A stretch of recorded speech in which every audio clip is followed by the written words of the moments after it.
ነክ።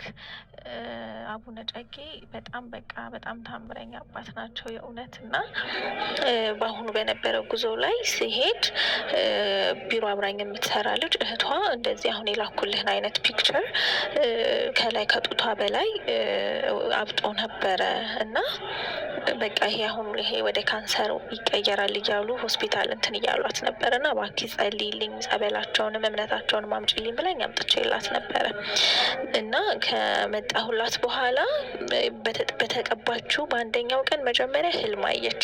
ህልሙ ምንድነው? በህልሟ አንድ አዛውንት አንድ ወረቀት ሰጥተዋት እንደ ሆስፒታል ሆኖ እንደ ሆስፒታል ሰራተኛ እንደ ዶክተር ሆነው ነፃ ነሽ ድነሻል ብለው ወረቀት ሲሰጧት አየች። በጣም ደስ ብሎኝ ከዛ ዛሬ ደግሞ ራሱ ምንም እንግዲህ ይሄ የምታየው ነገር ሰርጀሪ ካልተሰራ በቀር እንደዚህ አይነት ትልልቅ ነገር ሊወጣ አይችልም እና ከምታየው ከላይ ካበጣው ነገር ምንም የተቀደደ ነገር የለም።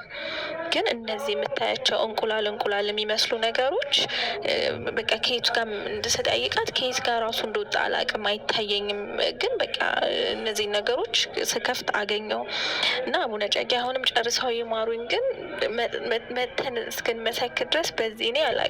የምሬን ነው የምልህ፣ እውነት በጣም ደስ ብሎኛል። እና ልጅቷንም በአካል አላውቃትም፣ ቢሮ አብራኝ የምትሰራ ስታፍ አለች እና የእሷ እህት ናት። እና አሁን እንደላከችልኝ የላኩልህና እባክህ መስክርልኝ፣ መጻፍ ስላልቻልኩ ነው እና ይህንን መስክርልኝ አባቴ።